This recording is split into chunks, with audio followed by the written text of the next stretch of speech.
So I'm going to set it up so I'm just gonna that, view. I'm gonna get How my about you camera. just how about you just turn your cameras off? yeah, that's I plan. Yep. Make me nervous. All right, you should be ready, Miss Clark. Ready? Mm-hmm. Good evening, Northeast Viking parents, and welcome to our annual Title One annual review for our fall meeting, Title One fall meeting. First, I want to thank you for coming out, or I'm sorry, joining our Zoom meeting. Tonight, I'll be touching bases with you on what Title One is and how it can impact you as the parent and also our students here at Northeast. Put a face with the name. I am Miss Clark. I am also one of our task force members here at Northeast. So if you've ever gotten a call that it's Miss Clark on your voicemail, or you've actually talked to me, I am she. I am Miss Clark. But tonight I'm going to be working in a totally different capacity. I'll be sharing with you some pointers on what our Title One program here is. It's a federal program here at Northeast. So I'm going to go ahead and share this.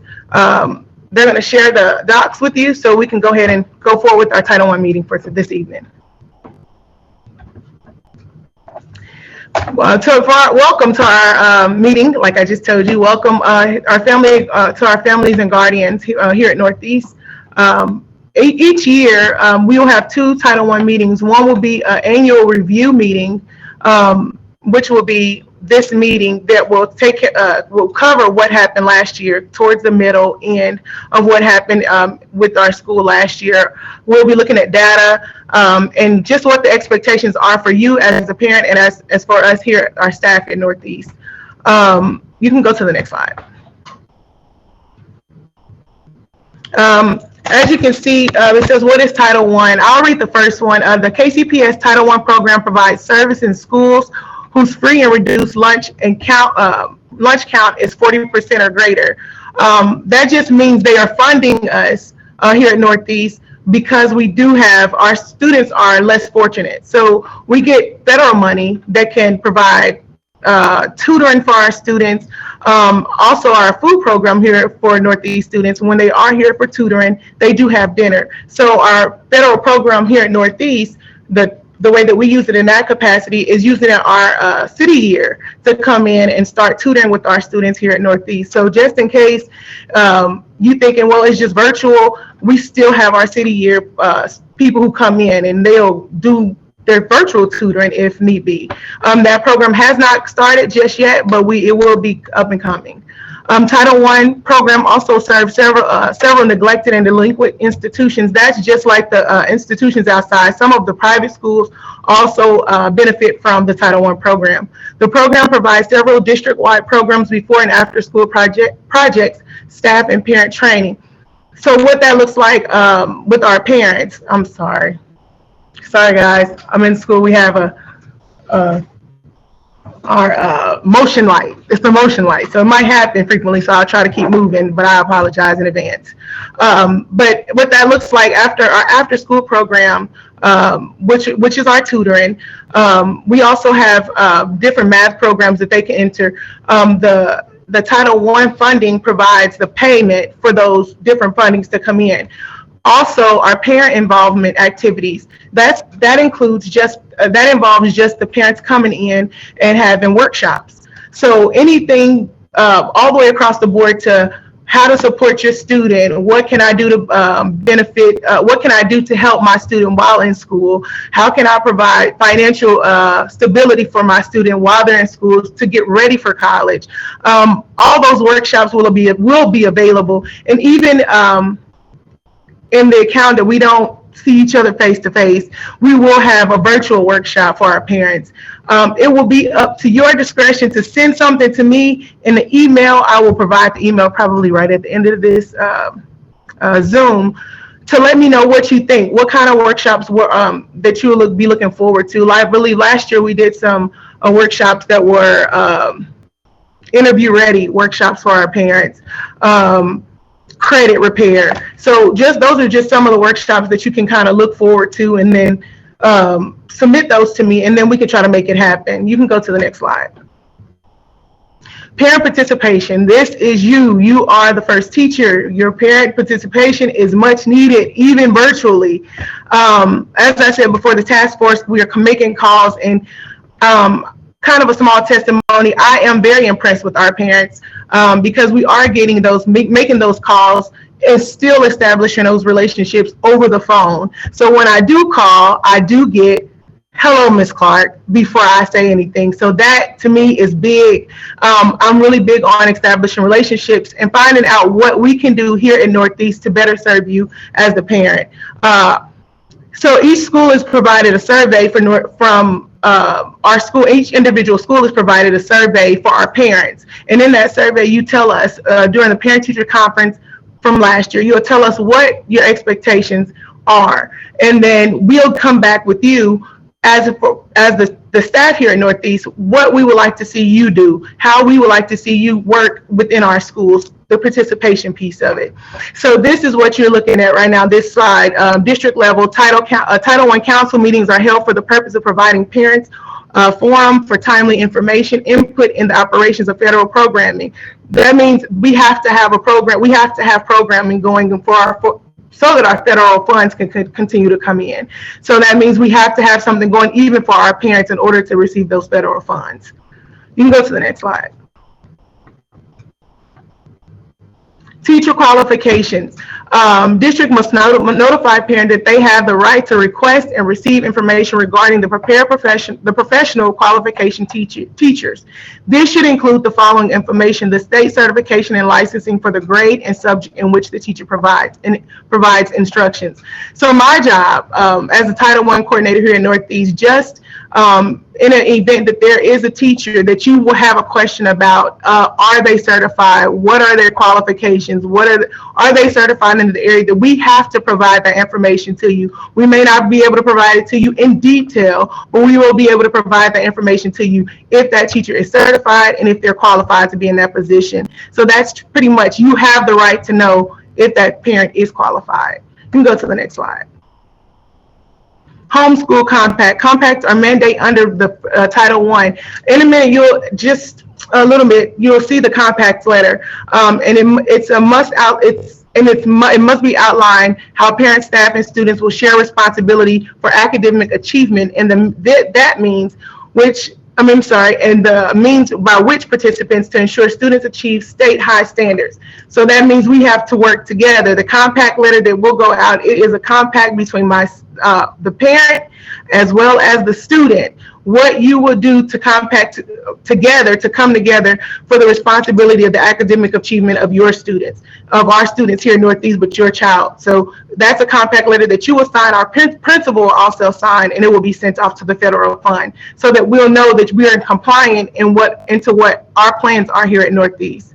The compact must describe responsibilities of the parent, of the school, parent, and student. So that's a threefold. That's everybody. We gotta get it together, and then we send it off. Dr. Urban looks over it, he signs it, and we work together to achieve academic achievement. You can go to the next slide. Northeast School Compact letter. You can go to the next. You can keep going.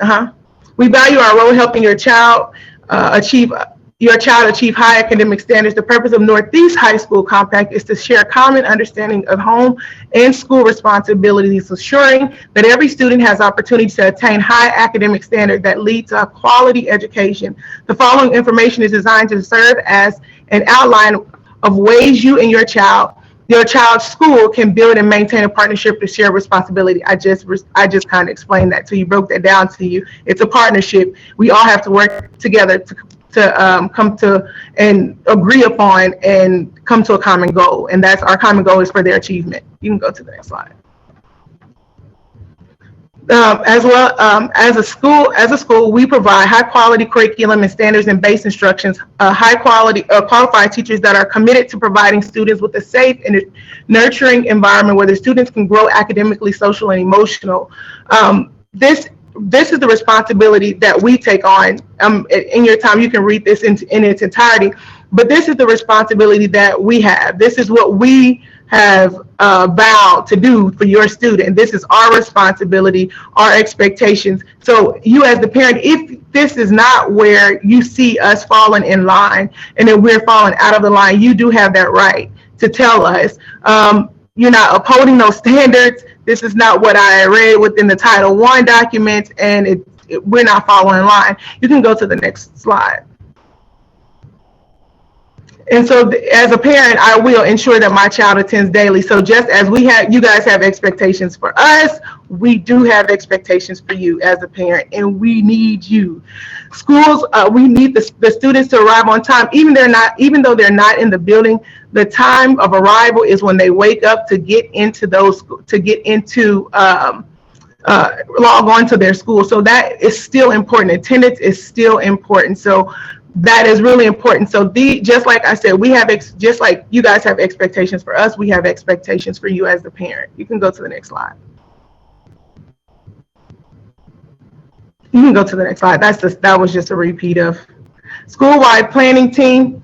This is the planning. This is the part where the teachers come together and come up with a planning team. In the spring of each school year, parents and staff are asked to serve on a school-wide planning team, site plan development. Members meet to evaluate the individual's needs of their school and to develop a plan for the school. When the process is completed, the school parent group chair, the participating parents and staff sign off on the plan. The plan is submitted to the district Title I office for approval. Again, this has to happen in order for us to receive funds. This school-wide plan has to fall in place with the district guidelines as well, and it has to fall in line with the federal program for the Title I program. You can go to the next slide. High quality paraprofessionals. So because high qualified paraprofessionals play a key role in education, the next generation of American leaders, every student succeed Act 2015 included these important educators as a part of the largest teacher quality improvement effort in America. Everybody who is here inside of Northeast or the Kansas City district who is a paraprofessional is qualified to be one. You can go to the next slide. So who goes into the school? What goes into the school-wide program? What goes into the school-wide program is listed here. Like as it said before, everybody comes together, the parents, the teachers, also our principal who comes together, and we come together and come up with a the performance standards of what we're looking for. And it has to, again, fall in line with Title I. You can go to the next slide. This is what it offers: extra learning, school-wide projects, team teaching. The team teaching looks like I believe the team teaching is, Dr. Urban can probably elaborate just a little bit more. The team teaching, I believe, is the math, what is it? Where they come, the math department, the English department, all come together to come up with what the curriculum will look like. School-wide projects, that's just something we do here on our end. As far as EOC testing, I believe it's the readiness for the testing, and extra learning, that's our tutoring. I believe that's, if Dr. Urban, if I'm wrong on any of those, can you elaborate on those for me? Are you muted? Yes. So when we talk about team teaching, we're talking about our special ed co-teacher or our ELL co-teacher working together with our general ed teacher to make sure all of our students with disabilities or have an IEP or with language deficits, the co-teacher helps the students out in those particular classes, making sure that everything is still on grade level as they're moving forward. Okay. Well, there you go. Now you have it, because that was all wrong. Well, I guess they're all working together still inside the math departments. Okay, you can go to the next slide. A school-wide Title I program generally follows these steps: a need assessment, planning, professional development, getting resources in place, and yearly reviews. A need assessment means what happens during that year before. We look into that data to come up with what we'll do next year and where we will put our funds in next year. We'll start our planning at the end of the year for the next year to come up with the school-wide planning, along with our principal and the teams, the leaders here at the school, our admin. Professional developments are those meetings that we have with our staff, the professional development not necessarily happens with our paraprofessionals, but with our lead teachers. The federal program, we take note of that because that also funds us. If they bring in a guest speaker for the professional development, that is also paid through our Title I program. Getting resources in place, that means if we need a math specialist to come in to start tutoring some of our students just for testing, getting resources in place, buying books, extra calculators if need be. So that also pays for our the federal program also pays for that. And our yearly review is when we get everything together that we purchased, all of our data all in together. It goes into a crate and we keep track of all of that. And it's just in compliance of our Title I program. You can go to the next slide. So that is what Title I is, a federal program to help all students get a good education and meet academic standards. Title I can help the whole school. A school-wide Title I program allows students that qualify to use Title I money to pay for educational programs for the whole school. Schools with a 40% or more of 40% or more of children from low-income families qualify for school-wide Title I program, which we fall into those guidelines. Your child can benefit a school-wide Title I program that can offer services and programs that can help improve your child's education. A good education can give your child a better chance of success in life. You can go to the next slide. Dr. Irvin. I'm going to turn it over to Dr. Irvin so that he can explain this a little bit further. So this is our 2018-2019 school data. There was no 2019-20 EOC data due to COVID-19. But however, this is our last data that we have from the state. And as you can see with our ELA 9, ELA 10, what stands out the most is the below basic. We have 48% with English 9 and also 35% with English 10 below basic. And then when you go down to the math, you see we have 73% with Algebra 1 and 21% that are below basic. So the goal from last year was to decrease the below basic by 50%. And our assessment data that we had every quarter, we was reaching that goal.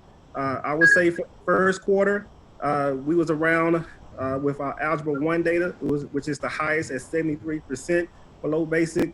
We was down to about 40% below basic. When we got down to the third quarter before COVID-19 happened, they had to shut down the school year, we was down to about 20% below basic. But the reason to celebrate, we was increasing our advanced and proficient level in all of our EOC classes. We was up to 10 to 15 and sometimes 20% with our assessments based off the quarter. Next slide, please. So when we look at our strength and weaknesses of our school-wide Title I program, let's look at our strengths. 82% of our students were not suspended during the school year 2019 to 2020. The year before I got there, the number was hovering around about 60%. We put in restorative justice. We put in a lot of culture and climate programs to keep students inside of school. We want them to stay inside of school so they can learn. And those programs yielded 82% of our students not being suspended. And when you look at our numbers, that only equates to about 88 students out of 651 enrolled at that time period were suspended. Once again, we had increased gains in our quarterly assessments.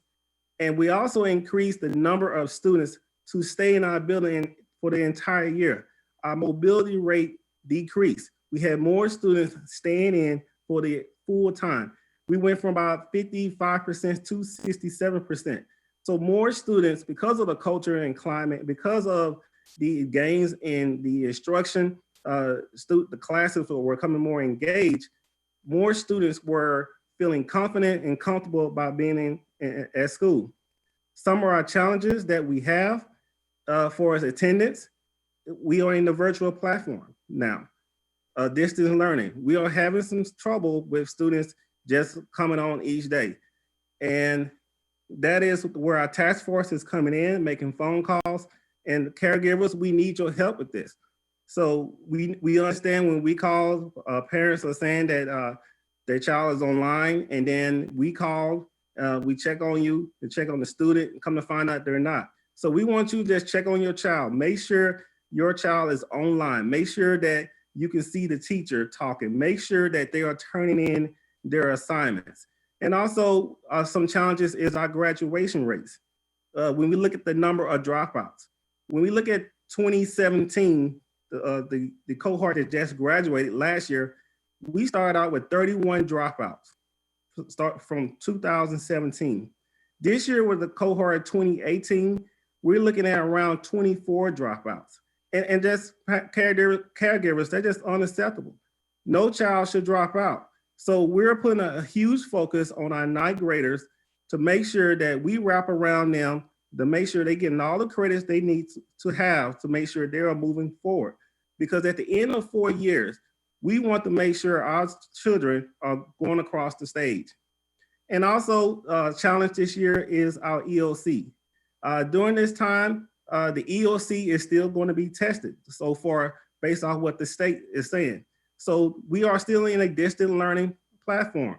So this is the reason why parents, we need for you to make sure the students that are in those EOC classes, Algebra 1, English 10, Biology, American Government, English 9, and Algebra 2, that they come to class every day. We are trying to make sure that we decrease our below basic and also increase our proficient and advanced rating. And also our ACT scores. Although they went up from 14.1 to 15.1, it's still unacceptable in my eyes. We want to have our students scoring 17, 18 points and higher, because that's what colleges look at. They want to see students around the range of 18 to 25 on the ACT. So we're still going to offer ACT prep.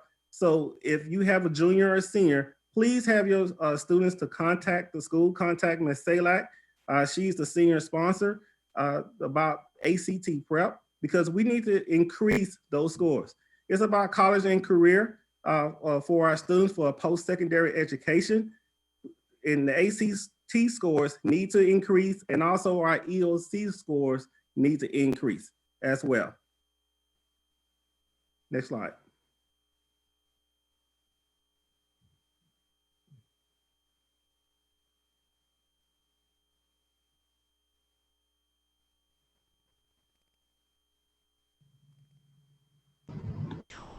All right. Hello, are you there? So that is the end of the show. Are there any documents going forward that you would like to be seen? No. Well, the ones that you already have. Okay, yeah. So I can. I'm like froze. Like I can't move. I see y'all. Go ahead and whatever documents you're ready to see, I will go ahead and share the screen that they are on. Just the parent comp involvement, you can share that, and the parent compact. All right, let's get those up here. Parent involvement, is that the one? And then the parent compact. Okay. Did you get the federal? I think you showed the yellow one, but you didn't show the white one. There we go. Okay. And that's all.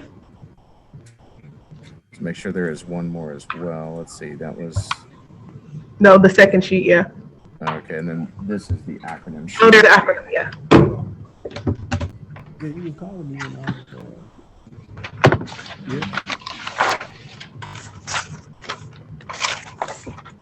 All right, is there anything else you would like to be shared? That is all. Thank you, Brian. You were the bomb. Oh, you're very welcome. You guys have been wonderful to work with. A little rough, but we made it through. All right, does that mean that we are complete? Yeah, that's it. Thank you.